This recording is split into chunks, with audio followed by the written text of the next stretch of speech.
What's happening, Wes? Wednesday, Brian. It's an excellent Wednesday. I'm in an exceptionally good mood. I'm always in a good mood on Wednesday. Today is an exceptionally great Wednesday. Yeah, are you just like blowing smoke, or is there something that we should be talking about? No, it's for real. I got a new job today. Congratulations. Thank you. Anything you can talk about on air? Yeah. I'm going. Well, I mean, a lot of people know I've been working part time with my friends over at Impact Reality for a couple months now. And we went full time today, Whoa. which means I don't have to go and slave away on factory floors anymore. I get to work out of my home on VR stuff, which is fucking awesome. You've made it to the big time. We did it. All right, man. Anyway, no, I'm in a great mood. I've been playing VR today. I'm going to play more after the show today, and I don't have to go to work tomorrow. So it's a great day. Wow, what a blessing in disguise, huh? I know, right? I know. Yeah. All right, man. Well, congratulations, everybody in the chat. Send your congratulations to Wes. Let him know how much he's appreciated, especially around here, so we don't lose him to like some other place. I'm not going anywhere, Brian. Thanks, Wes. I appreciate you. Let's do this thing. Let's go.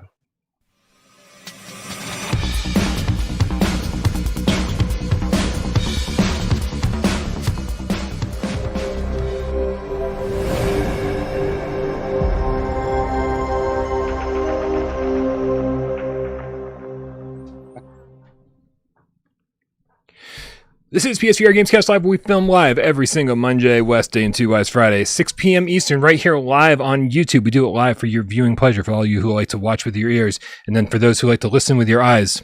None of this is right. We also put it up on podcast services of your choice. Yes, that includes Spotify. You know why? Because I can't think of any other podcast services.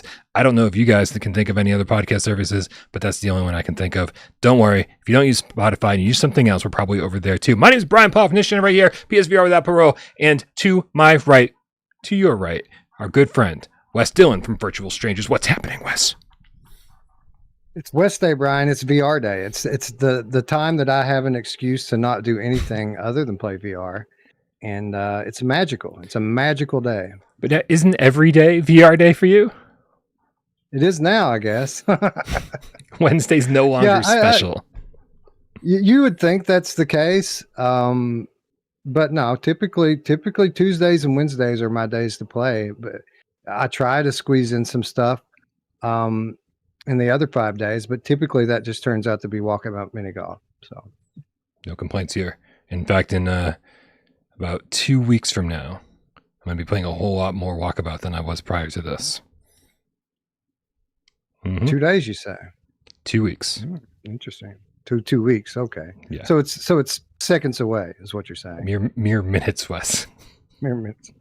No, that sounds good, man. You know, I've actually, I make a joke about having to play walkabout mini golf, but it's been getting better and better because I've been getting better and better the more I go in there. Not to say that I'm good, because I stink, but I stink less than I did 2 weeks ago. So that's how it works, right? The more you do something, the better you get. Or so I've been told. I don't know. Like, it hasn't been true in my life, but it seems like everybody else who does things over and over gets better at them. This show's just as bad as it was when we first started. Yep. Everyone just take his word on that and don't go back and verify. Like, for the love of God. Do you know how many days I wake up and go, why haven't I made those videos private yet? Like, yeah, I do know that feeling, because I literally, I think it was last week, I had a viewer leave a comment on episode 1 or episode 2 of Virtual Strangers. Like, I didn't even know you guys were on the air back then. I'm like, no, please don't watch it. Please don't watch it. Yeah. Just rife with nerves and audio issues and shitty cameras. Like, it's terrible. It's really terrible.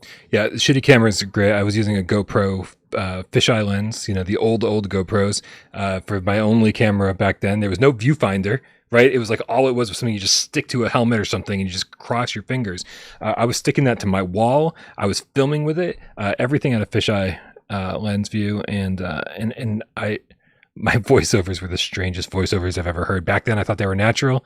I'll go back and listen now. It's like, are you on medication? Like, what is happening? You sound like you're falling asleep mid-sentence. very strange.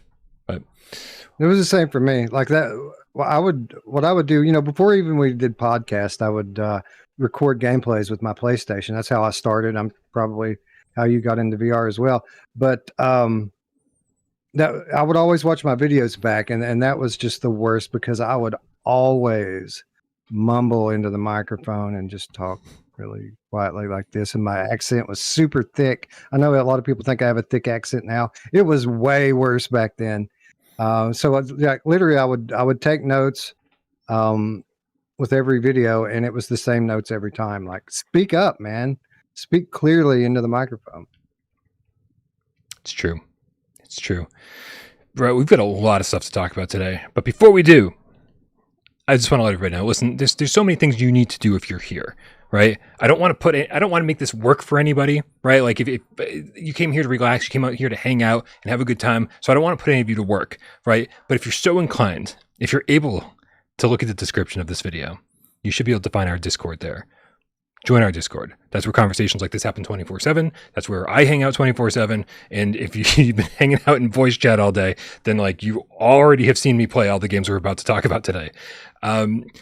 Also, even more important than that, make sure you go subscribe to Virtual Strangers. That's where Wes and his friends talk about not just PlayStation VR2, but all VR. So if you happen to own more than one headset or just PlayStation VR2, that's definitely a destination you should be checking out, especially if you like long form content. You like to do dishes and listen to podcasts. You like to vacuum and listen to podcasts. You like to mow the lawn and listen to podcasts. You like to shovel your driveway, the neighbor's driveway, and everybody else's driveway in the neighborhood and still have podcasts to listen to when you're done.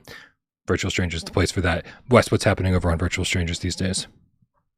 Jam-packed show tonight as usual. We're going to pick up on a conversation you and I started last week, actually, and we're going to talk a little bit more about Another Fisherman's Tale tonight. We're going to hear what Roots and Eric think about it, and I think I'm going to try to play a little bit more of it before the showtime as well. We're also talking about Eye of the Temple. Are you familiar with Eye of the Temple, Brian? I think I've heard of it. It's amazing. It's amazing. It's an adventure puzzle game, but the catch here is that there's no stick locomotion in it. I have heard of just this. room scale. Yes. It's just room scale, but the game adapts to your play area, and it puts you on like moving platforms and things that turn you in the game, so that you never actually walk out of your play space. Like you're not going to be walking into your wall or knocking your television over. It's actually ingenious the way that they've allowed people to kind of exist in VR without injuring themselves or others. So I highly recommend it to anyone who's got a PC or Quest. It's coming to Quest this week, and we're going to be talking about that version tonight. And then we're going to move on to the main event, which is Returnal, forced into VR, not full VR, but 3D in VR by Reshade, which is something that's been available pretty much since Returnal launched, but only recently has the performance updates put the thing in a good enough state to where we can actually run it in VR and have enough frames to be comfortable. So that's the lineup tonight. 2 upcoming releases, one which we expect to get in VR one day, but we're you know how we are, Brian. We're impatient. We're gonna do it now, even if it's not as good as it's going to be later.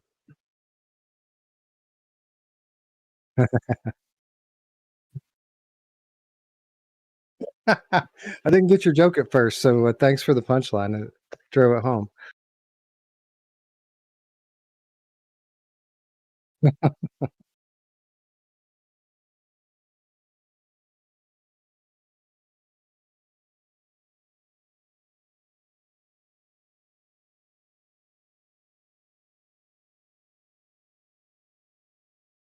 Yeah, we're pushing 3 now. We're about 100 away from hitting 3K. So anybody wants to come and help us out with that, much appreciated.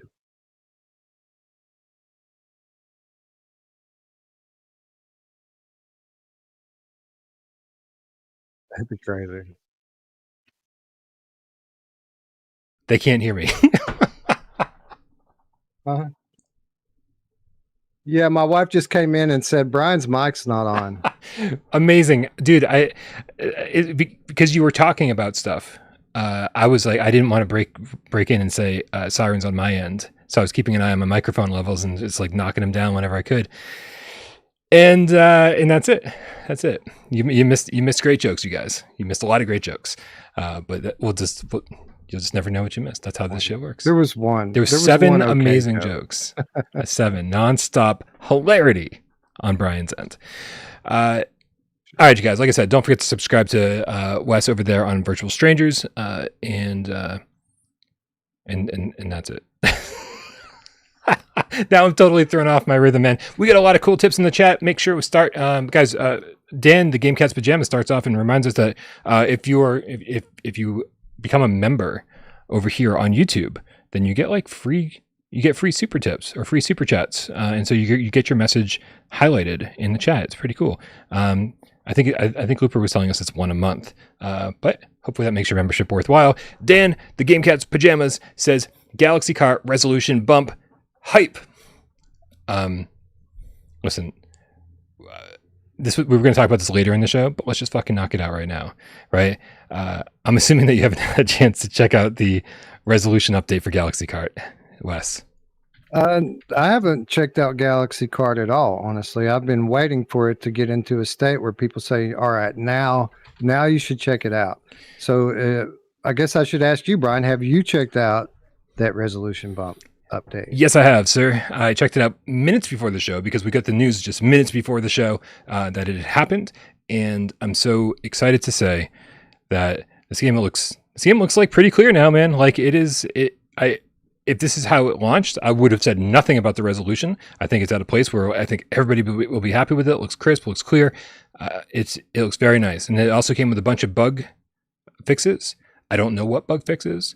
I only raced one track one time because I only had minutes to go, but it looked very clear and it was very fun.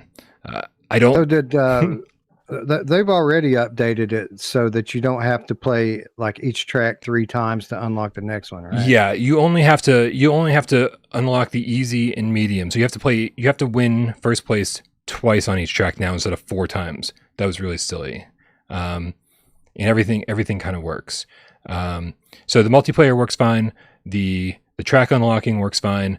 The power-ups are fun. The sense of speed is good. My biggest problem with it right now, like more than anything else, is that there's only 4 tracks total, right? That's the biggest problem I have with it right now.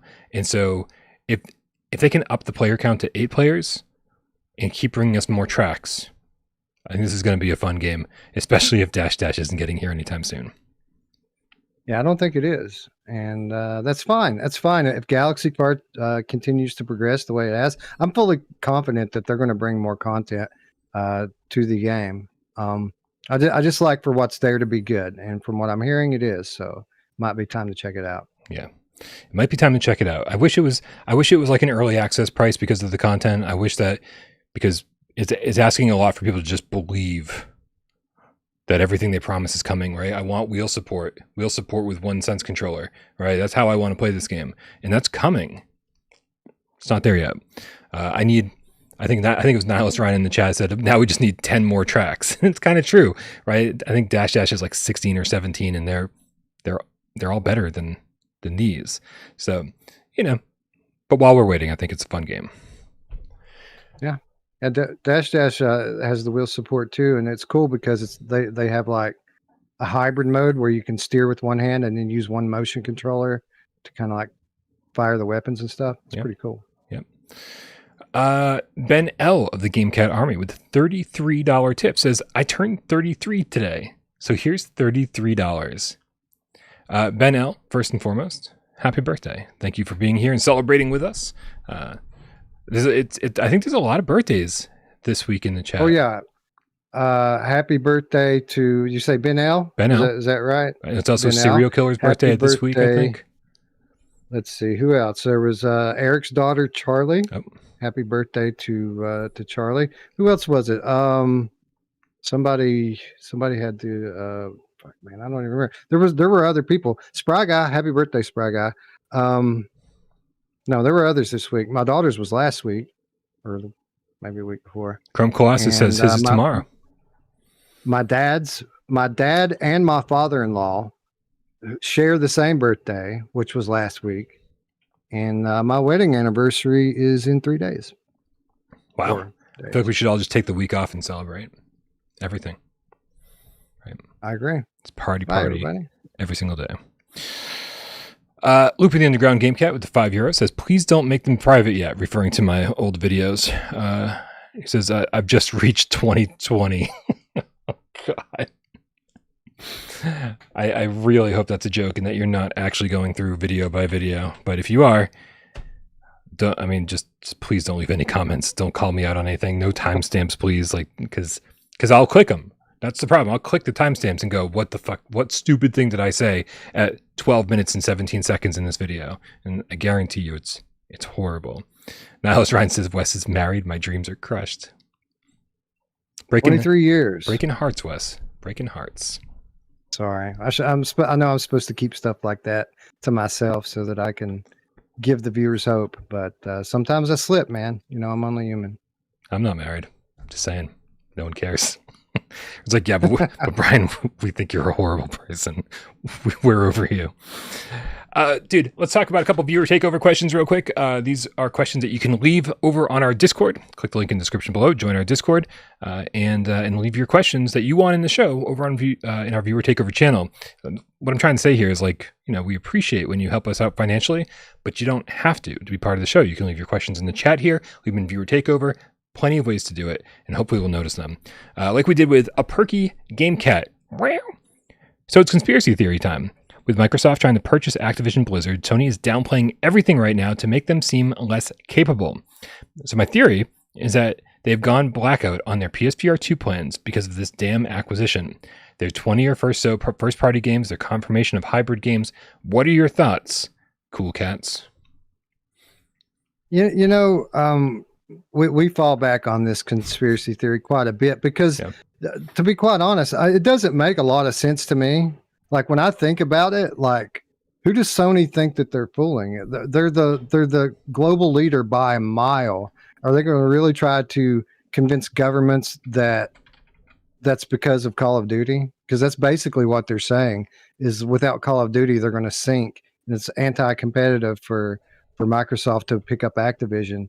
But we have to give some credence to the rumor because so many industry insiders prescribe to this and say that that's the case. That's why Sony not only hasn't really been promoting PSVR2 games, but PlayStation games in general. I mean, they pretty much fell off the map when Ragnarok launched, and everyone's just kind of in a holding pattern right now, waiting to see what's coming next on PlayStation 5. So, I mean, obviously something's going on, and this is the only really viable theory that I've heard on it. So yeah, I think this probably is the case. What do you think? I mean, I think it's tough to say anything definitive. It does make sense in a way, right? Because it's not just PlayStation VR2 games that we're not hearing about. Like you said, it's everything. Like, we're super late on a showcase. Right, there haven't been, I don't think, nearly as many state of plays as we would have expected. I could be wrong about that. I don't really keep track of how many they do annually or when they happen, but it feels like Sony's been really quiet, especially about first-party stuff. And so, there's obviously a reason. And it's everything PlayStation. And so if they are trying to downplay everything that they have, and then say, and then on top of it, they're able to. Because when they do finally do a showcase, it's going to be exclusive after exclusive after exclusive. Like, they're not going to reveal all 20 studios are working on simultaneously, but there's got to be a few, man. There's got to be quite a few things, like, here's stuff coming out this year and then next year, and just kind of think things to keep us excited about. And like, they haven't done that. So I don't know. There's got to be a reason. And some of you guys might have seen the news today that the deal got blocked in the UK, and so, like, most people are like, "Oh, well, it's just not happening now." It's not really the end of it, I don't believe, unless I'm misinterpreting it. Microsoft's obviously going to appeal it. Europe decided to delay their decision until next month. So I was like, well, if it can, if the UK can stop it, does the EU need to make a decision? Like, so I don't really understand how it works completely. Yeah, I don't get it. There's a lot of stuff going on here. So we'll see. We'll see. It's kind of weird that Europe would have any kind of influence into the decisions. I mean, I don't think either one of these companies are headquartered on that continent. So, like, why do they get to choose? It's a little weird. Right. Well, because it would end up being a world monopoly, right? Like, yeah, for sure. So maybe that's why. But anyway, it's a conspiracy theory. I've heard 1,000 of them. I've heard lots of different rumors, and all I've got to say is that at this point, Sony must have so many secrets and so many games in development that they're going to burst, and they need to do something soon.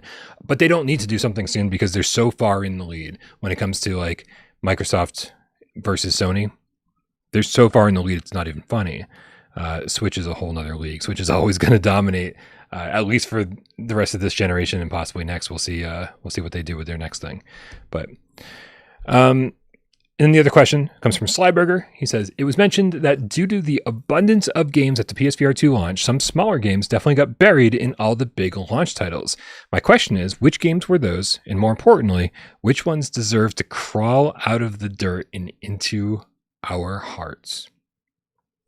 Light Brigade, which I guess it's not a big secret because we've all been trumpeting it from the mountaintop since launch day. Mm-hmm. But Light Brigade is probably the one that sticks out as coming from a small team and a small studio that was really exceptional game.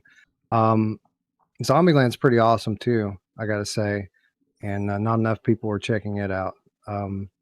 Those are the two that really popped to mind right off the top.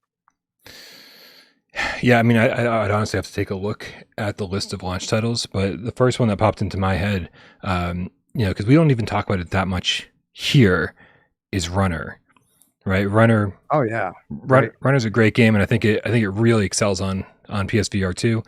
I haven't played nearly enough of it to settle down and write a review about it, but man, it is a fun fucking game.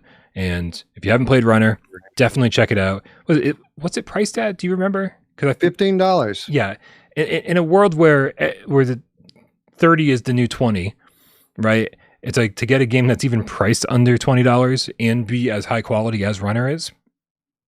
Definitely need to check it out. It's a great game.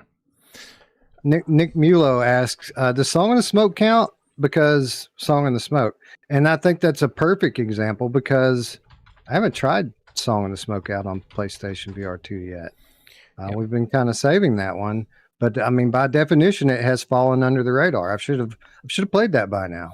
Yeah, I mean, Song in the Smoke was a 10 out of 10 game on PSVR1 as far as I was concerned, and the additions that they made for PSVR2, it looks better, it plays better. Like obviously, the controls just by nature, analog stick feels better, and then of course you got a jump button now. I mean, like it was this is by far the best version. Like it's not like, oh, this is the PC version ported over to PlayStation VR2 with a few enhancements. No, this is paid for by Sony. Sony was like, hey, we love this game. We want you to make the best version of it possible, exclusive to PlayStation VR2. And here it is, rekindled edition. It's phenomenal. I need to spend more time with it. I really want to review it. Definitely kind of buried on this a little bit. I do want to throw out a budget title, another budget title. I guess this will be my second one, and that's Awesome Asteroids, guys. If you want an easy platinum trophy, if you want to support small developers, if you want to fly around space, like it's a very simple, straightforward arcade shooter. Unlock different weapons, and then use eye tracking for your lock-on missiles. And I'm like, it's fun. It's relatively short, but for like $8, nice easy platinum, nice fun way to spend an afternoon. I think I might have to do that, Brian. I don't think I've ever acquired a platinum trophy, ever.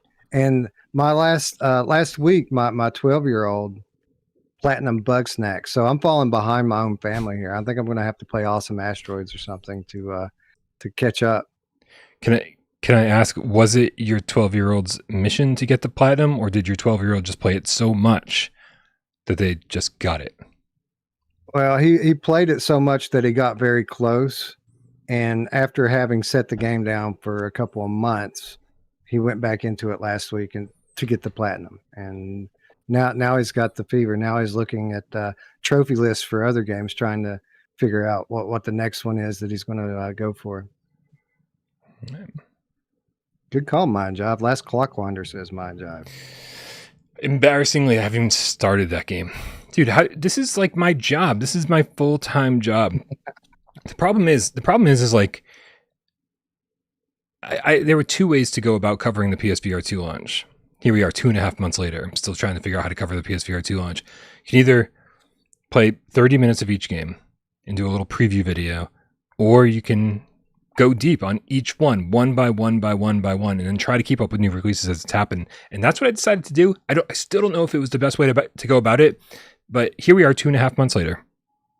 And I'm still, every day, today I played 2 launch games, Wes, that I had never played before. 2, and I'm still not caught up. So we'll talk about more of those in a second. That's awesome. Yeah. It's a good problem to have, Brian. I mean, I'm not really complaining. It's fun, especially considering where we were with the PlayStation VR 1 for so long, where it was like we just go months without a new release and nothing to talk about. The fact that now it's like every day I can wake up and just be like, well, I can just play something different. Like if I'm sick of the stuff that I've been covering, like I can just hit pause on those and go play something different. Here's my problem is that there's so many great games in the launch lineup that I've played like some of the best ones and I want to finish them, but I have to now move on to other titles. So I don't get that chance. Like I haven't, like last week we played Village on the show. We did real-time review and I'm pretty far along in Village now, but I haven't been back to it since last Wednesday. I'm still exactly where I was then. We got a tip in the chat that I don't want to miss here from Man Bear Pig Game Cat. $5 tip. He does exist. Did Sony / PSVR2 miss the mark with Horizon Call of the Mountain since it's so much climbing? If so, then what will be our Half-Life Alyx from Sony? This is a loaded question, man. I feel like we could do an entire show just about Horizon Call of the Mountain. I know we have done an entire show about Horizon Call of the Mountain, but we could do an entire show about Horizon Call of the Mountain and whether or not it missed the mark. What do you think, Wes? It depends on what you define as the mark. It turned out to be better than I thought it was going to be. Coming out of playing the demo, I had a pretty good idea, I thought, of what the game was, and it turned out to be way better than I even thought that it was going to be. But is it a Game of the Year contender up against games like Village and Retribution, Vertigo 2, and so on, Gran Turismo? I don't think so. While the production is there, the gameplay could have been a little less nerfed. It's obviously nerfed for new players, and that kind of holds it back from reaching its potential, in my opinion. I think it's a must-own title. I think it's worth the price of admission. I think it's a great VR game, but I think I've seen better this year. Yeah, I mean, I'm going to agree with you on all counts, I think. I really, really enjoyed my time with it. I thought it was stunning visually. My fear of heights made all the climbing that much more intense and more fun. But I did find myself wishing that this wasn't the game they decided to make, right? Because once you kind of wrap your head around the fact that this is a climbing game, and then you're like, okay, this is a game all about climbing. We've had those before in VR. This is their take on it using the Horizon license. That's fine. But if they wanted to make something that would rival Half-Life Alyx and be like the new benchmark for all VR games, then this probably wasn't the way to do it, right? And maybe not the franchise they should have done it with. I don't know. Like, if it wasn't a game all about climbing and they kind of fleshed out the combat system a little bit more, I think we could have been there, like pretty damn close. But I don't know. I loved it for what it was, but I don't think it's. But if anybody's looking for a Half-Life Alyx killer or our version of a Half-Life Alyx, this isn't it. I don't believe. I think God of War or The Last of Us, they were asking what IP it would be. I think either of those could potentially, based on the work that the studios have done in the flat world. Obviously, Insomniac has a wealth of experience in VR. So, I mean, Spider-Man or even Wolverine could end up being that game. I don't know. I think there's a lot of possibilities here. I want to say Uncharted, man. Like I really do. I want to say Uncharted. Like they could do a new story of Uncharted. They could, I mean, they could take it anywhere, right? Because as far as it goes, like Nathan Drake can go like as long as there's some treasure in sight. He can have whatever companions with him or no companions. He can be going after whatever, and they can put him in scary situations or fun situations or just whatever situations they want. It's a really open-ended IP. The game design can be really flexible depending on what story they want to tell. My only concern would be we just had Horizon Call of the Mountain that was all about climbing. So even if like 20% of an Uncharted VR game was climbing, people would be like, is this all Sony first party can do? Is climbing games? I think it'd just be too much fucking climbing, man. I feel like maybe go to a different IP first and come back to Uncharted later in the generation. I think they are going to reboot it. I think what they're going to do, and this is all speculation, by the way, I think we're going to be playing as the daughter. I know you remember the daughter from the end of 4. I think that'll be the main character, and then I think Nathan will kind of be like the Sully character in the new series.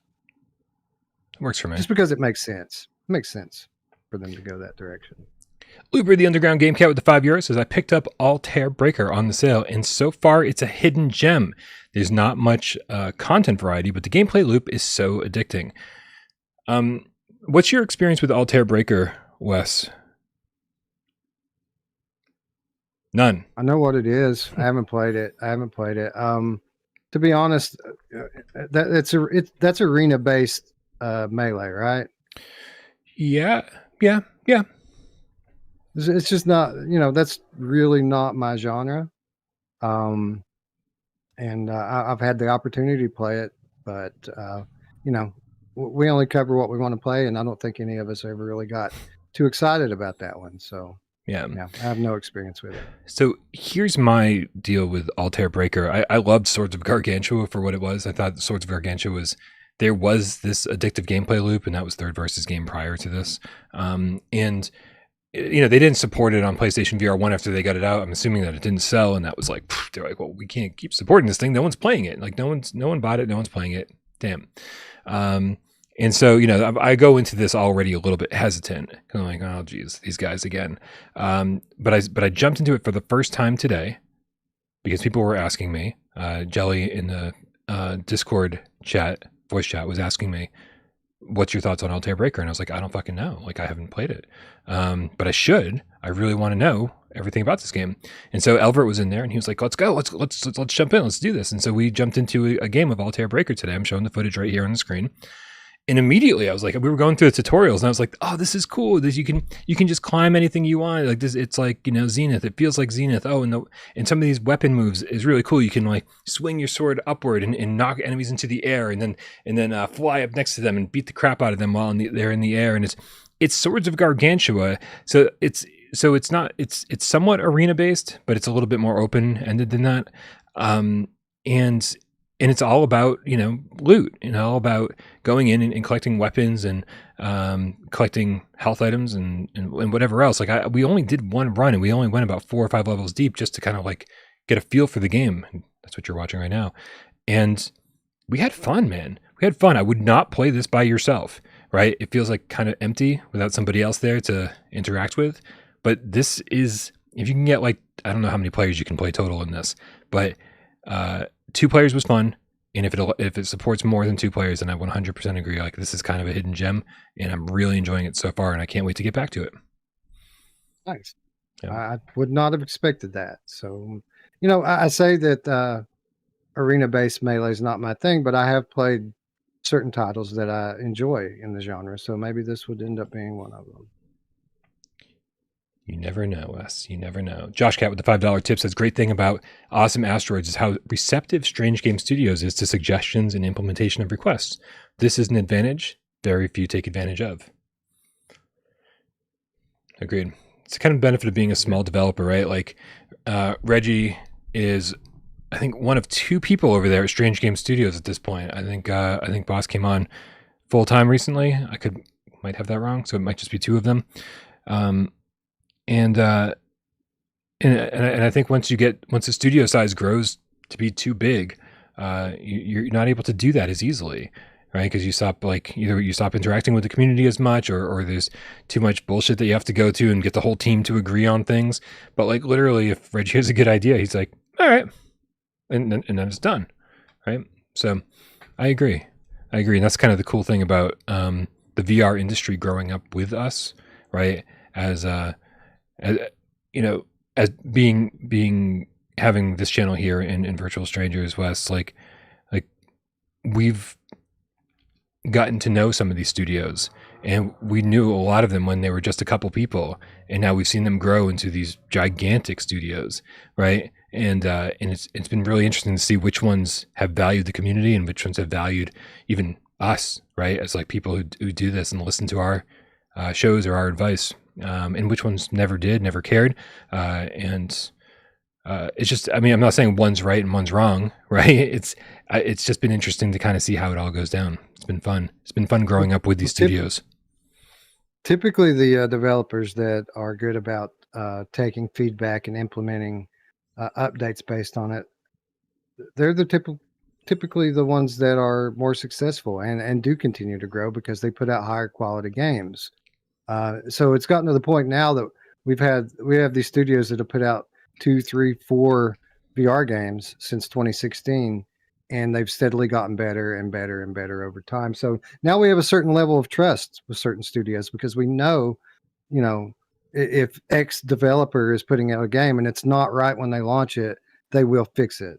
While there are others that we don't have so much faith in. So you're absolutely right. And then one more tip before we get on with the show. Snacks Pleased Game Cat. $10 tip says I went to Coachella for Bjork and Frank Ocean. Fun, but in retrospect, I should have just gotten a second headset for my wife. PSVR2 is the cutting edge of entertainment, 100% better than a drone light show. I'm at a loss. I don't know what a drone light show is. I'm assuming that's something that went down at Coachella. But man, I will say, Wes, I missed the days where I was just down to get up and do anything, right? I think everybody here knows me as the person who refuses to leave his apartment. Doesn't matter who invites me to go anywhere. Been invited to multiple countries over the last few years to go play games that are early in development. I'm just like, I'm good. I'm just going to stay here, right? But once upon a time, somebody would be like, hey, you want to go see the Black Crows? Like right now, I'd be like, let's fucking go. Right? Completely different person back in the day, Wes. I've been to hundreds of rock and metal shows. That's all I used to do. We used to go to at least one a month for probably close to a decade. And then, I grew up, had children and responsibilities, and I kind of drifted away from that, along with the friends that I used to do this with. But recently, just on a whim, I went onto Facebook and decided to try to reconnect with one of those guys. And we started talking about, music and shows, of course. And he's like, you know what? Louder Than Life Festival's coming up later this year. Just like 100 bands, some of them legendary, like metal bands. He's like, we should go to that. And I'm like, well, that's great in theory, but that's a $300 ticket, dude. It's a little expensive. He's like, well, I'll win us tickets from the radio station. I'm like, all right, sure. You win tickets from the radio station, I'll go with you. So like 3 weeks pass, and then I get a text from this guy, screenshot. You won fucking tickets from the radio station. So I guess I'm going to a festival in September with like a bunch of awesome bands on it. All right. That's awesome. I feel like the dude knows someone at the radio station. Right? There's no way he says, I asked him how he does it. He says he wins tickets all the time. And I guess a large amount of his job is driving. So he's always listening to the radio. And they do know him there because he calls in so much. And I guess he's just got it down to a science that he knows how to win these things. And I've definitely focused on the wrong things in my life. Yeah, for real. Okay. Next up. I'm debating in my head. I was like, how many of these stories do we want to tackle? Did you happen to see there's a new PlayStation VR2 game listed on the store, Wes, and it is called Ultimate Knockout. Did you see this? I did see this, and it's interesting for a number of reasons. First of all, When I read the title, I thought, okay, we have another generic boxing game Yep. here. But that's not what this is, because when I clicked on the link to check it out, I see an octagon, a caged octagon. Yep. So immediately, this is a rip-off UFC game, right? I mean, it looks like a rip-off UFC game. Yeah, it looks definitely some kind of MMA. The description is hilarious, and I will tell you right now, I spent some time today online searching for a screenshot, anything about the studio. Prior to this, they really haven't made much worth noting. Straight Jacket Entertainment. The description, it says, a trailblazing. Can you guys see this on the screen? I don't know if you can or not. Where am I? Right there it is. Okay, perfect. A trailblazing title utilizing Sony PlayStation's superior graphic processing, Epic Games' Unreal Engine, coupled with Straight Jacket's revolutionary, hyper-realistic character design and ahead of the curve, markerless mocap tech. How many fucking dumbass buzzwords did it shove in there, right? Slated for the release of Q4 2023, sees the release of Ultimate Knockout on Sony PlayStation throughout Europe, Australasia, Australasia, is that a word? North and South America, physically, I didn't read this closely enough, physically and digitally. Unlike conventional combat video games, capitalized, our fighters are hotshots, frequenting the world of music, sports, glamour, and politics. Garment from clothing to footwear will also be available in-game stores via limited edition products sold. This, dude, it sounds like they don't know what this game is. Like, it just doesn't seem like they know what this game is.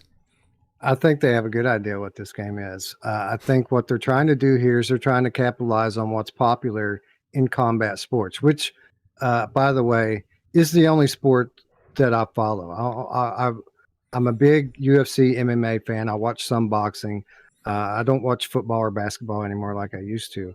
But this is something I'm familiar with. And so what they're doing here is they're trying to capitalize on the popularity of UFC while integrating the trend of what's popular in boxing right now. Do you know what's popular in boxing right now, Brian? I do not. Jake Paul, Logan Paul, Okay. KSI. I guess I did know. YouTubers, Yeah. Yep. influencers. So what they're doing here, what this sounds like to me, these hot shots, I don't know if they're going to be real life influencers or some like fictional influencers, but it seems like that's what they're going for here. This is going to be kind of like a celebrity MMA. And I think it could work if they get real celebrities to sign on to this. But I don't know if that's going to be the case. Yeah. I don't know, man. This is, I'd kill for any in-game screenshot that I could possibly get. Like just one. For real. Just one.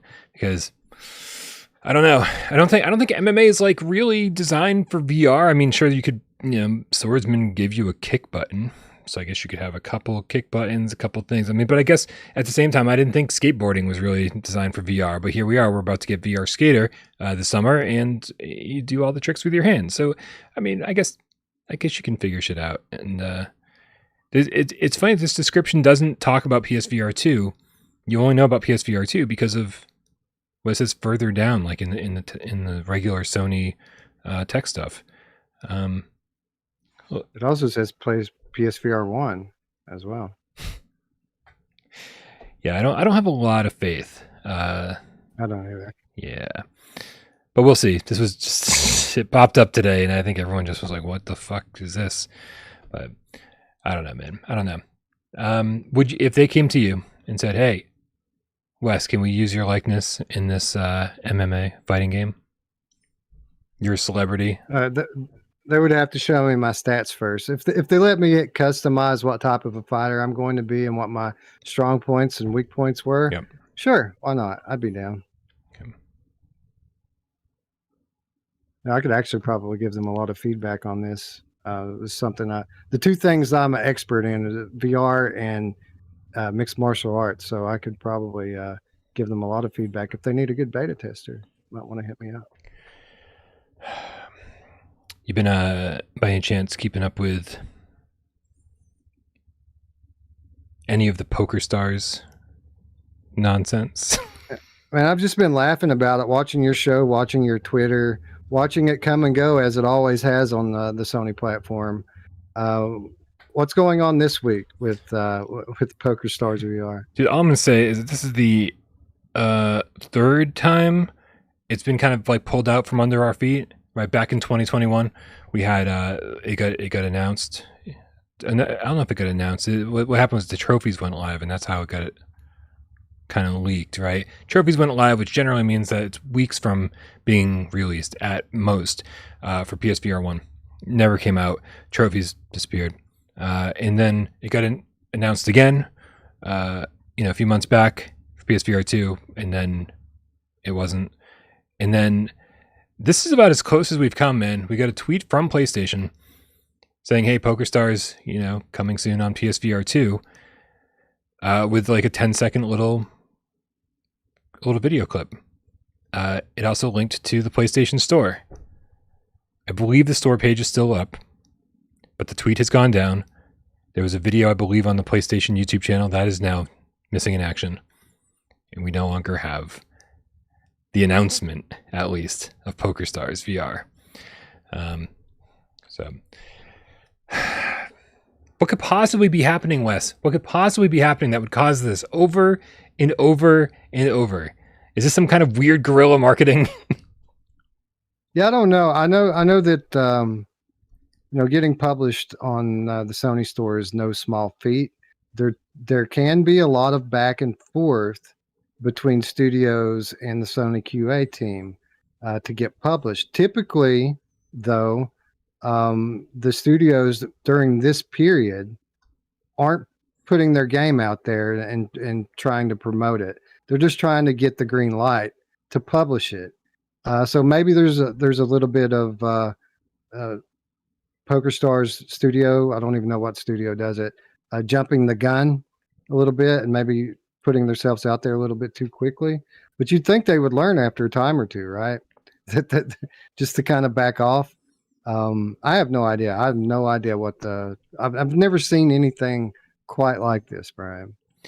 Yeah, I gotta say I haven't either. It was PlayStation that tweeted this out, by the way, most recently, and so that really screws with the conspiracy a little bit. I'm just not really sure what's happening. I don't know, man. I don't know. I really do want PokerStars to come to PlayStation VR 2. Otherwise, I would have stopped caring about this story back in 2021 when it first started. If we didn't want PokerStars VR on PlayStation VR 2 so desperately, because other than Walkabout, that's the other really great place to hang out and shoot the shit with your friends and just kind of kill a night, right? Like just like get all your friends together, sit around the poker table, be stupid and have fun. Like it's this and Walkabout. I really want this. Your frame rate's a little low over there. For reals? For reals. But yep. Let me see if it's yeah, it must be my connection. My camera looks good on my computer here, so it must be internet related. I think we got it back though. I think you're all good. All right, man. Well, listen. You know what? We got Nidogger, the easy to please game cat, with the €1. Didn't say anything to follow it up, but thank you very much. Appreciate your euro. Let's talk about some deals, Wes. We got I could be wrong, but for the first time, PSVR 2 games on sale on the PlayStation Store, and I think there's a couple games in here that people shouldn't miss out on. So let me see if I can't get these up on the screen for everybody. Make life nice and easy. So we're using, for those of you interested, psprices.com, which is a very useful tool that I had no idea even existed, Brian, until you enlightened me on this. Craziness. Yeah, this was actually what? Oh God. Somebody help me out. Who's the one that would Duran Fan would make the sales lists, right? He would put he would post all the sales for the PlayStation VR 1 and PlayStation VR 2 games. I guess just PSVR 1. I haven't heard from Duran Fan in a little bit. And he would post those on Reddit, and I would take those lists and make like super crazy long videos about all the sales. And so I think I learned it from him, I believe. Good stuff. All right. Some of these deals are fire, son. Yeah, well, let's bring these up. I got them up on the screen here from psprices.com. And what are you seeing on your screen over there? Well, what really jumps off the screen to me is $8 for Thumper. Come on, man. Come on. You're going to jump on that. Of course, Rez. When you talk about Thumper, I always talk about Rez. Rez is on a pretty good deal at $22. There's other stuff that I'm interested in, like Cities VR. Cities VR is not a game that's for everyone, but this is a pretty fair price at 24.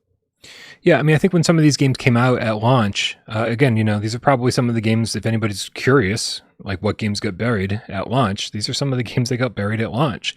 I'm sure Cities VR is a great game. I know that, Miles has talked about it extensively. I have not yet played it. And so the $30 price tag might seem a little bit too much, but 24, it's like you're starting to get to everybody's comfort zone. I'm going to say that Demio with Plus is only $30 instead of 40. And I think that is a fantastic value right there. Yeah, a lot of people sat out and said, well, I'm going to wait on Tetris Effect to go on sale. Guess what? Tetris Effect's on sale. Right. I'm double checking something here because I'm pretty sure that Resident Evil Village is on sale. Yes, it is. Wes, we just found the best deal on the PlayStation Store currently, and that is Resident Evil Village, usually $40. It is currently on sale for $20. That's the PlayStation 4 and PlayStation 5 version. So you automatically get the PSVR2 version with that. And I'm going to tell you right now, although my review is not out, it will be the highest ranked PSVR2 game reviewed so far. Yeah, everyone should own this game. Go buy it now. Go buy it now. I will say I watched. For what it's worth. Go ahead. I'm sorry. No, I'm going to say for what it's worth, $18.59 for After the Fall for Plus members. Pretty solid game for that price. Agreed. Last Labyrinth. I'm going to tell everybody. I think you should stay away from this game. It is it's a horror escape room game, which two things that I absolutely love. And I was watching Albert play it over the last day or two over on our Discord server, and it brought back lots of bad memories. Lots of bad memories. You sit in a wheelchair and you point a laser pointer at things in the room for a little anime girl to walk up to and interact with. And after you point at it and click at it, she looks at you and points at the thing that you pointed to. And then you have to nod yes. And it's, dude, maybe cute for like 20 minutes at best. But after that, I'm like, I am done. And I don't think the puzzles were well done. I think the puzzles were bad. Like some of them were just poorly designed. Not what I'd call a fun escape room. I love this game at first, but it took me about an hour and a half, maybe to 2 hours to go from loving this game to absolutely fucking hating this game. Like some of the puzzles later on are so convoluted and just unreasonably difficult. Yeah. I like this thing. Yeah. Algebra puzzles. Who does that? I mean, yeah, there was one puzzle I remember having to take my headset off and like actually do algebra, like literally try to like solve for X. And I was like, what is going on right now? Could it be that I'm just missing the very simple way to do this puzzle? Because to my knowledge, there's not a normal way to do this. You shouldn't have to pull out pen and paper while in VR to figure out a puzzle. The one that stumped me was advanced algebra, right? So you're talking about solving for X. The one that I had, to properly use algebra to solve it, you would have to write out series of equations, right? In 3 variables, X, Y, Z equals this. And so this equation will give you X and Y and not Z. This one will give you X and Z, but not Y. The other one gives you Y and Z, but no X. And you have to use the series of equations to kind of solve for the unknowns. And I was on stream. Oh God. Trying to do this, which made it 10 times worse. And after like being stuck on it for an hour, I was like, you know what? I'm done with this game forever. Good night, everybody. I'm going to tell you guys, I played Fantavision today for the first time. Not for me. I mean, there was no way I was going to buy it for $30, like until I was caught up with every single other game that I had to review. But for 15, I picked it up. I took a risk, and like it's kind of pretty, I guess, and that's stretching the definition of pretty very far. It's just very, very basic. You can't use the Sense controllers. You have to use the Dual Sense controller, and I don't know. I got pretty bored of it pretty fast. I've been mildly interested in this game just because I love fireworks. I always have since I was a child. So I was hoping that at least in this game there might be some fairly realistic looking fireworks displays. Would you say that that's the case, or would you say that it looks like Fantavision from PS2? I mean, it kind of, yeah, it's Fantavision from PS2 so far. Now I only played it for a little while because I quit kind of early on, because I was like, wasn't having a good time and I wasn't very good at it. And so, and there's nothing about it that's like, oh, I need to come back and like do this better. Like, I know that I can do this better. Of course I can do it better. I just don't want to, right? This isn't Tetris. It doesn't, you know, click that addiction, trigger right off the bat. And I'm not looking to find it. So far, early in the game, all the fireworks are kind of identical. They're just like that, the bloom type thing. I'm assuming that they get bigger and more complicated and more impressive, but I have no interest in spending any more time with this game in order to see those things.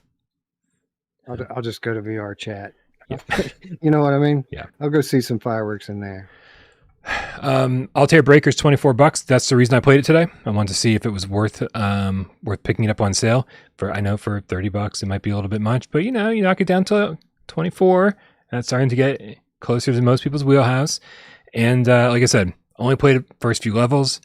I think in multiplayer it's a lot of fun, and I don't even know how many people I can play with. I should probably look this up because I'm assuming if you can play 3 or 4 players, then it's gonna be fun, man. It's gonna be fun. Let's see. Team up with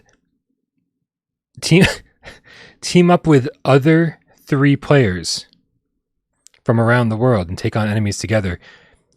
Team up with other 3 players. Wes, do you think the other 3 players? So there's 4 players in the world total. You're one of them. I'm just gonna go to the Steam page, man. What does the Steam page say about this? Because there's no way that we have the same translation on there. Oh, by the way, Steam page, the game is $25 over there. That's just how much it is.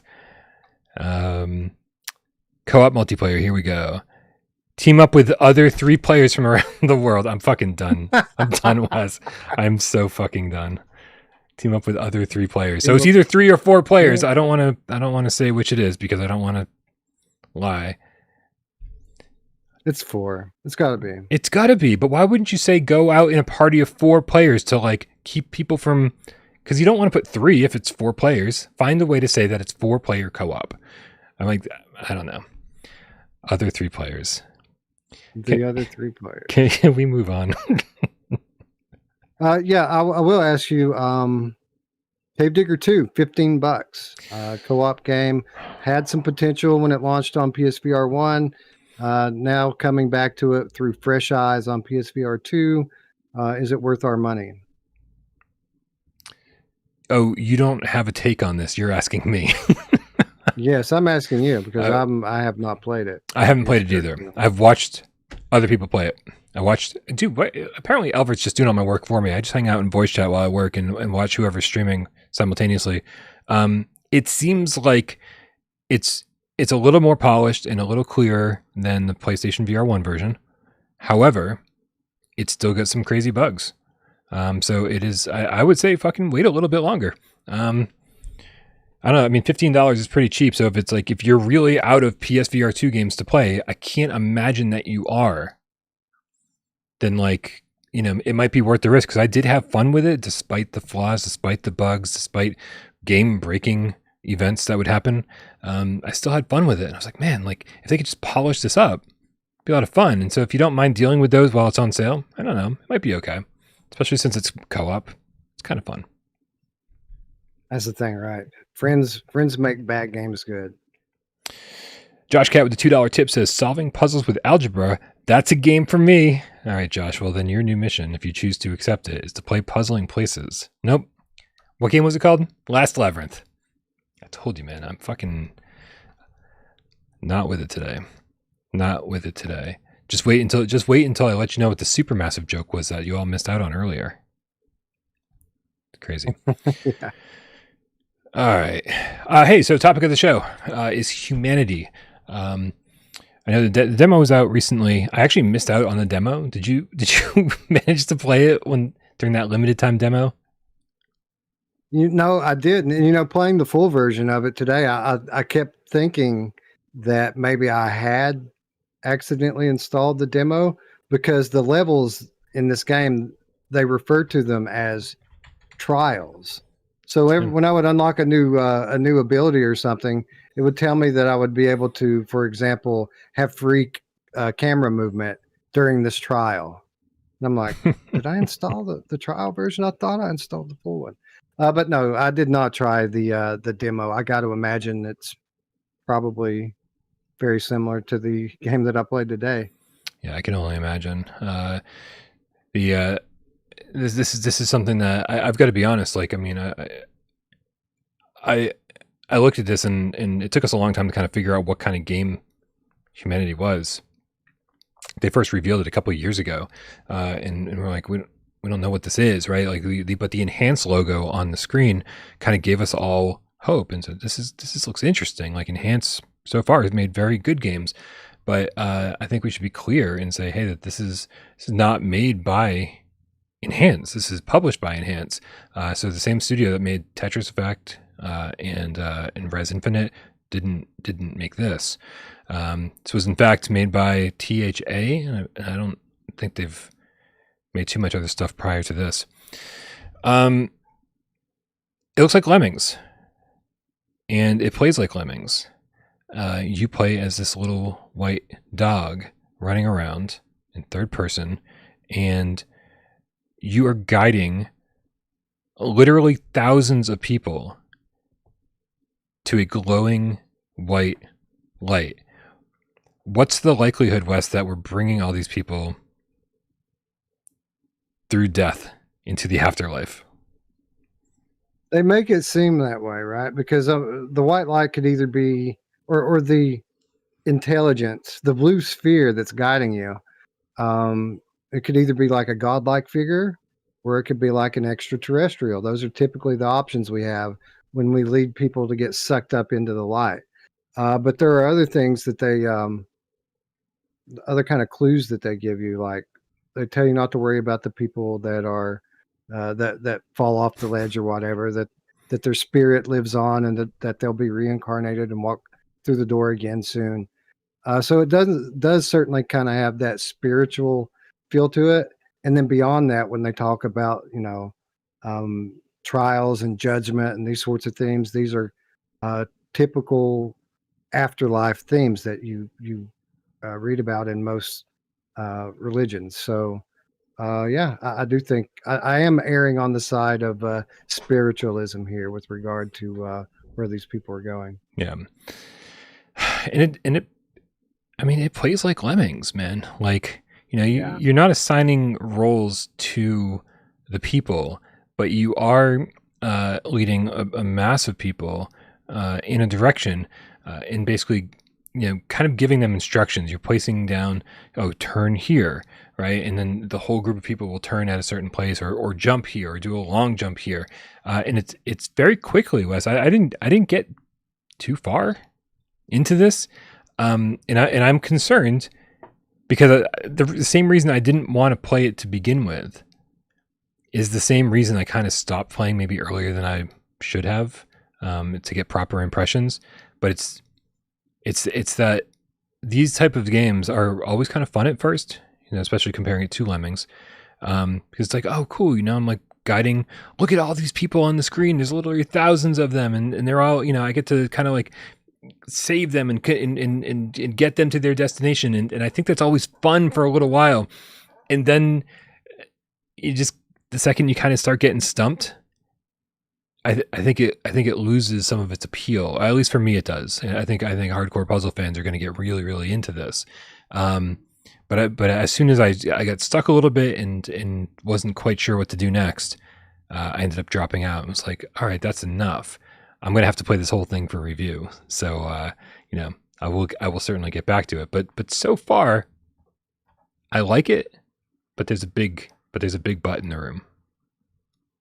Yeah, I agree pretty much with everything you said there. Now, I do like puzzle games, and I like challenging puzzle games, and certainly, this seems like it's going to get challenging pretty quickly. It is pretty basic, a pretty basic flow puzzler. These are all flow puzzles, and just like other types of games like this in the past, every level gives you a new ability, and as soon as you get that ability, they present you in a situation where you have to use it. So as the game goes on, the puzzles get more complex and require more thought. But it's pretty straightforward. Outside of it having a touch of Japanese weirdness to it, which I like, by the way. Same. I think it's gives the game a little bit of flavor. This seems like a flow puzzler that was made in dreams, pretty much. There was a part of me today that said what. Actually, I don't know. So I don't know if we experienced the same thing, because I at one point said, "Man, this definitely feels like something that was made in dreams." So very interesting that you made that. That you said that you made the same connection that I did. Very strange. Tim O'Keefe says, "How was the resolution?" I thought it looked great. The funny thing is I was waiting for it to switch over to VR, because I started it with the headset on. I was using the Sense controllers, and most games are like, you can't use the Sense controllers. This isn't a VR game, or switch it over to VR to use the Sense controllers, something along those lines. And it played just fine in cinema mode with great haptic feedback in the Sense controllers, pretty decent controls with the Sense controllers. And I was like, wait, is this after a level or two, is this going to pop into VR? Like, I was just playing it flat. And then finally I realized that was right on the title screen. I got to switch over. But it played fine. You can zoom in, you can zoom out, you can lean in, and you can't quite get as close to the people in the game as I wanted to, right? Like I wanted to get really up close. I meant to ask you about this. I did notice in the options that there is a scale slider, so you can change the scale of the world. Did you try playing with that any at all? No, but I'm really glad that you saw that, because that sounds like exactly what I want. It seems like the type of game that you should be able to demio it, right? Like pull and push and stuff, kind of on the fly, because depending on what you're doing. But it's really good to know, because I'll definitely check that out, because that sounds like what I want. Yeah. I noticed it, but I didn't have time really to play with it. I was more about trying to get as much of the game in as I possibly could. Yeah, I don't know, man. The character models and stuff in it are extremely low detail. The resolution's good. Everything's perfectly clear, but there's not a lot of detail here for you really to see. I imagine this game's going to look just fine on PSVR 1, to be honest. Right, which is also surprising that it's still coming to PSVR 1 when these guys went dark for quite a while. Like, a lot of people thought the game was canceled, vaporware, whatever. And then when it reemerged, and it's like, no, we're still coming to PSVR 1 and flat screen and PSVR 2 and flat screen PS5. I was like, oh shit, that's cool. I gotta say, Wes, I think the thing that would have solved my problem with this game is if they took their time introducing the new skills, because it seems like almost every level they're introducing a new skill.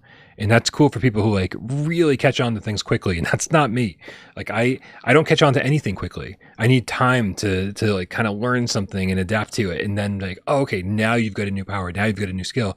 And I feel like they give you kind of one level with each new skill until they give you another one. And I'm like, damn, dude, give me 3 or 4 levels, kind of acclimating to this. Let me become a professional using this skill and then introduce a new one. And that's why I think I'm going to have to go back to the first level a few times and just kind of really wrap my head around some of the stuff that's happening here, because when this isn't the kind of game that you normally gravitate towards, it might not be as easy to wrap your head around it And that's kind of where I'm at with it. I think it's going to be a lot of fun, and I love the preview things that we're seeing here on the screen.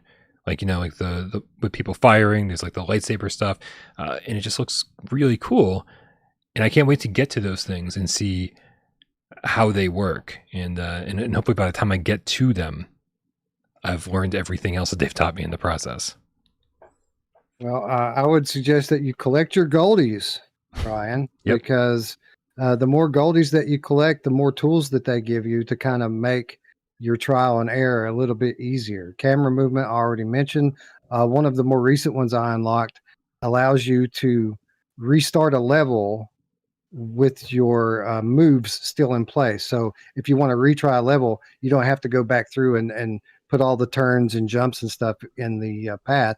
It'll automatically have that stuff there for you to edit, which will save you a lot of time and make replaying levels a lot easier. Nice. So yeah, collect your goldies. Another other thing I wanted to say is I hope you do enjoy this style of puzzler, because 10 Hearts is coming out in a few weeks, and guess what? It's very similar to this. Damn. Michael Grant with a $2 tip says, you know who else has a big butt in the room? We do. I think we do, Michael. Oh, man. Cool. I don't want to talk about humanity anymore. This was supposed to be the topic of this show. We talked about it for like 35 seconds. Well, I mean, what are we going to say about it, man? It's highly derivative of Lemmings. This is a Lemmings flow puzzler. It's pretty basic. I mean, the puzzles aren't. The puzzles are pretty complex as you go along. But what typically sets these types of games apart are unique mechanics, and that might be something that we experience later in the game. But there hasn't really been anything too unique about it. And then unique aesthetics. Unique environments, characters, and that's not really the case here either. It's pretty bland and generic. It's fun. If you like this sort of game, you're gonna dig it. But it's it's not the one, Brian. It's just another one. Interesting take. I will say it's hard for me to let these people fall off the edge, right? When I see people falling off the edge, same way, right? Because I did play a lot of Lemmings when I was young, but Lemmings and Paperboy, kind of the same deal for me. It's like I played it because that's what we had, and that's what was on our computer. It was like, but I was never really a fan of Lemmings or Paperboy. Those are the two games that always stand out to me that I played way too much of that I just didn't love that much. So I played hundreds of hours of Lemmings, I think, between Lemmings and Oh No More Lemmings, and even like Lemmings 3D on PS1. Like, for whatever reason, man, like I just played a lot of Lemmings for some reason. And so, yeah. And so I don't know, like hopefully all that experience with Lemmings will get me far in this game. And I also think that there's a right time to play games, right? And when you say, hey, there's not a lot to talk about on today's GAMESCAST, let's go and play Humanity for 30 minutes or 40 minutes or an hour or whatever, just to kind of get the feel for it, so we can talk about it on the show. I feel like there's rushing involved, right? And for me specifically, I couldn't just sit down and take the time and enjoy what it was. And so I do feel like that this, like my first impressions of this are more stressful than they should have been. I feel like this is a game that you sit down and you just kind of chill. And honestly, I don't even think this is the kind of game that I'm going to want to sit and play for hours at a time, even if it does resonate with me. I think it's the kind of game that I'll like want to stop into each day and knock out another couple levels, and then come back to the next day for another couple levels, and the next day for another couple levels. I don't know if it gets its hooks in me. I'm going to come back to you and tell you guys that I was fucking wrong. But right now it's sort of a, all right, we'll take this one slow and see how it goes kind of game. Yeah.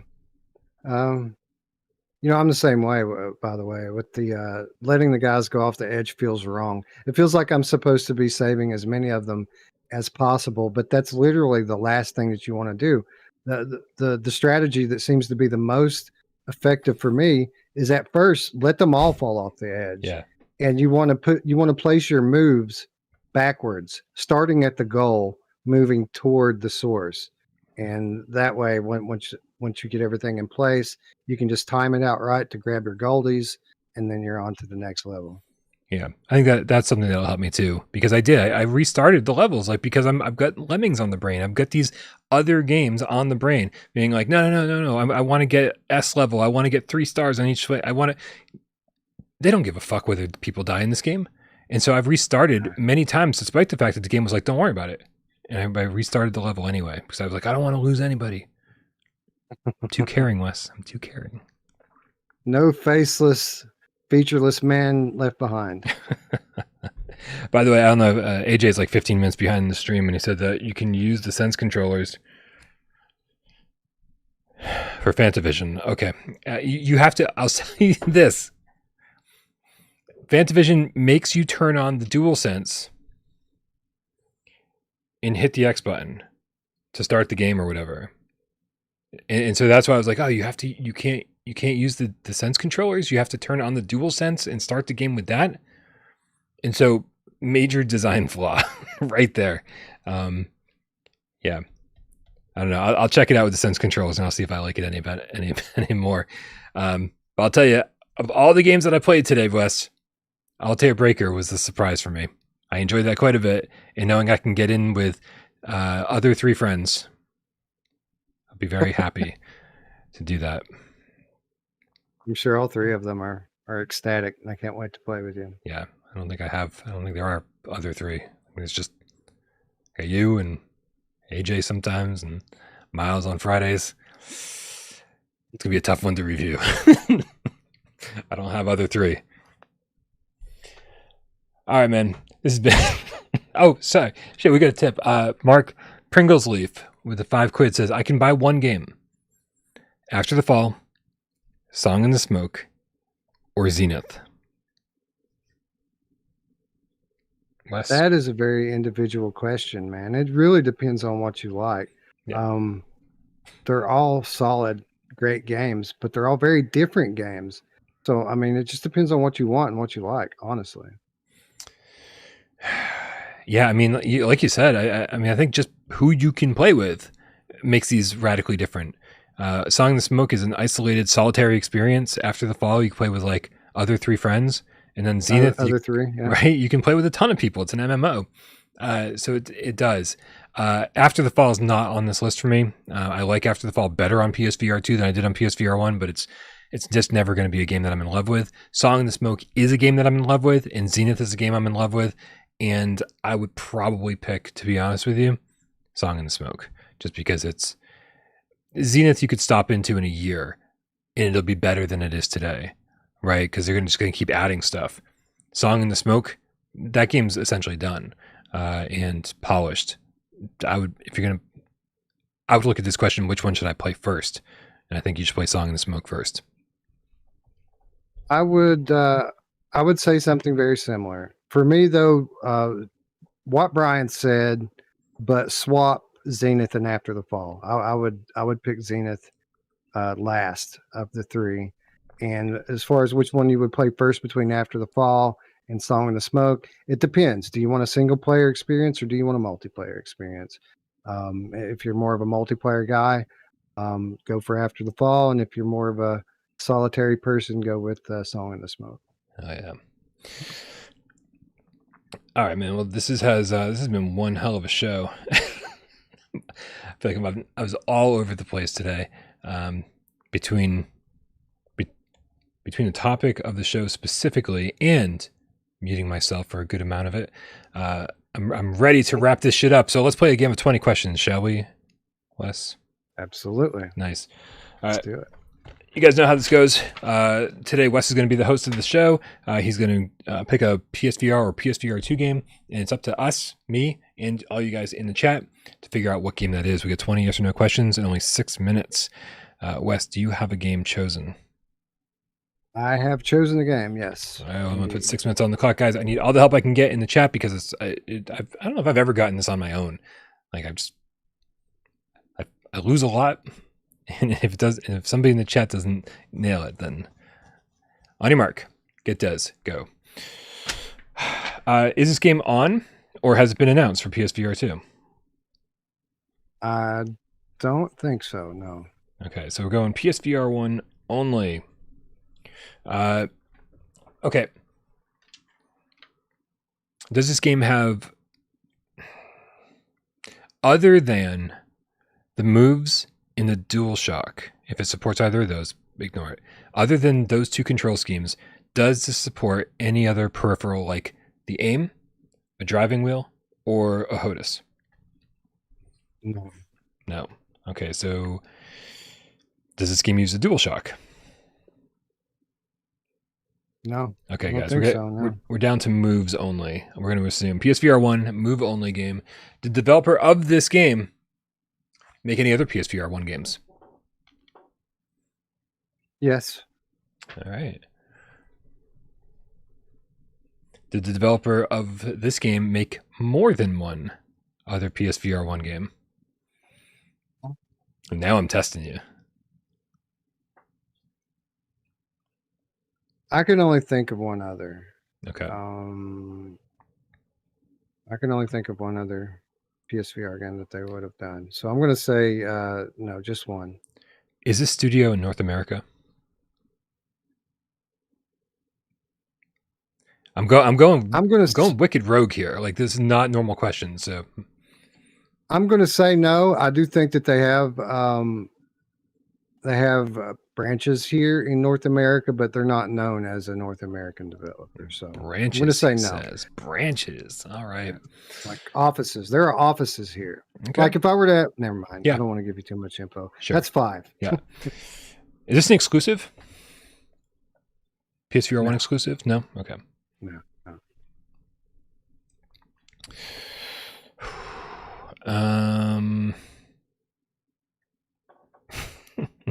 I'm going to go with Tatum here. Is this a fast travel game? No. Okay. Shapeshifter's wondering if it has a space theme. No.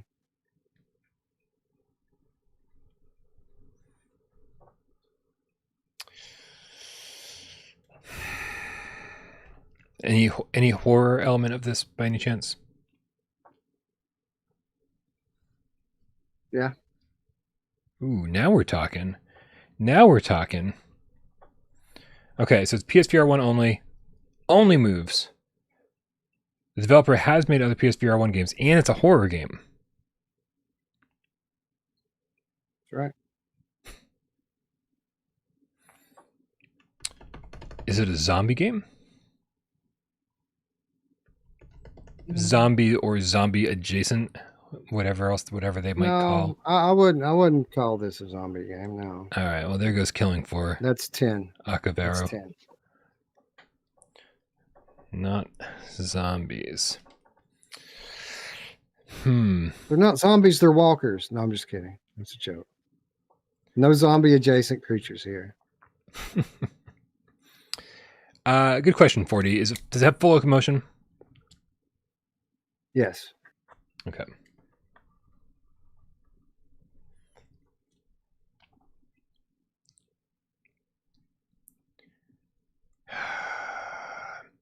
Is it a supermassive game? No.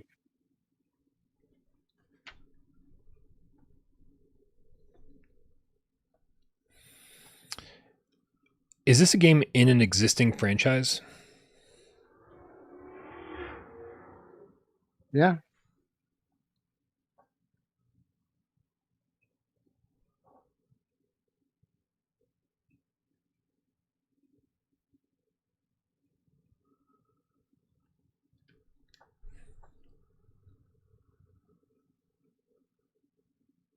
Is there a flat screen version of this same game on PlayStation 4? PlayStation 4? I don't know. Give me a second. I'll tell you. I would think yes, but I don't know that for certain. Yes, there is a version of this on PlayStation 4. That's 15, I think. All right, is this based on a movie? It is. Ooh. All right. Are there more than 4 entries in this movie series? 4 or more? I don't know. Probably there might be some straight to DVD versions. Hold on, I'll find out.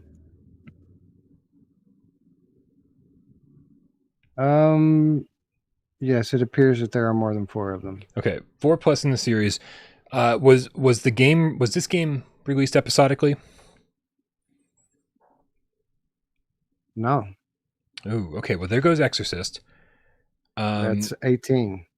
Okay, so it's either that knocks out Blair Witch as well, and so the one I was thinking of was Paranormal Activity. Um, uh, uh, is what, dude? I've only got 5 seconds left. Is this Paranormal Activity, The Lost Soul? No, it is Blair Witch. What eliminated Blair Witch for you? Blair Witch is there's only 3 movies in that series total, and they're all in 2 Blair of them are Witch terrible. Project, 1999. Yep. Shadow of the Blair Witch. But which Shadow Book of the Blair of Shadows. Witch? Book of Shadows is and the second then- one, and then it's just called Blair Witch is the third one. What's Shadow of the Blair Witch? Shadow of the Blair Witch. I mean, God, it's a made-for-TV movie. Okay, never mind. Oh, my bad. I blew that one. No, I mean, I guess I mean, in all fairness, I guess I should have been more clear because I mean, just because I didn't know about a made-for-TV movie, I think I got to chalk that up to SNL. It's not it's not officially in the series though. This is I should have said 5 or more. I should have said 5 or more. Shadow of the Blair Witch is a mockumentary directed by Ben Rock and was released on the Sci-Fi Channel in conjunction with Book of Shadows, Blair Witch 2 on October 2000. So this was kind of a comedy counterpiece to the second Blair Witch movie. That's my bad. I blew that one. Yeah. We can't call that an L. I don't know. We'll leave it up to the chat to decide if that was a winner or loss because I absolutely had it down between Blair Witch, Exorcist Legion VR, and Paranormal Activity, and that was the question that threw me. So I should have just asked a question that was because I mean there's like 7 Paranormal Activity movies, if not 8, 7. I absolutely could have made that super crazy clear for. Looper is the officiator of 20 questions, Sirens on my end, and he says there's no way it's a win. And I'll take it, man. I will take the L. Good stuff. Yeah, my bad. That was my fault. I took Google's word. I asked Google. Google said there were 5. 5. And Google said there were 5. One of them was just a documentary, though, about the supposed real life events, the 3 missing filmmakers or what have you. I feel like I saw that. Like I'd seen the Blair Witch movie, right? And then like the next day or something, I was like at home and I was watching that documentary on TV, and I was like, "Is this?" I mean, I wasn't sure if it was real because I was a dumb kid, right? We're all dumb. And and when I left the movie theater, I was like, "Is this real? Was that what the fuck did we just see? Was that real?" And then and then that documentary did not help me figure out the answer to that question. That's for sure. So, all right. So anyway, the moral of the story here is that Blair Witch VR edition, I'm pretty sure, is on a cheap ass sale. Looks like the deluxe edition you can get for $875 right now, 75% off. And so if anyone's still playing on PlayStation VR 1, this is one of the best horror games in VR, period. So everyone should own it. I agree. Robert the Gamecast says Blair Witch was great until I watched it again, until finding out it was all fake. Yeah. I've actually watched Blair Witch 1 recently and was like, oh, this is surprisingly holds up. 2 was never good. The third one was never good. Not the first time, not the second time, not the third time. Guys, thank you so much for hanging out. This has been one weird ass episode, but aren't they all kind of a little weird ass episodes? I think they are. They're all a little weird. So yeah, par for the course. Guys, do not forget to go subscribe to Wes over at Virtual Strangers. Don't forget to join our Discord, click the link in the description below to do both of those things, and come hang out with us as we have the greatest conversations of all time. Thank you to everybody who helps the channel run. Our moderators, Sci-Fi Game Cat Henry, who puts the timestamps into the show, and Jamie who puts us up on podcast services of your choice. Everybody who supports us financially on Patreon over here as members. Everyone who tips in the chat. Everyone who hangs out and shoots the shit, helps with 20 questions. And of course, everybody who sits back and watches the show and doesn't say a goddamn word. We know you're out there, and we love you just as much. Happy West Day, Wes. Happy West Day, Brian.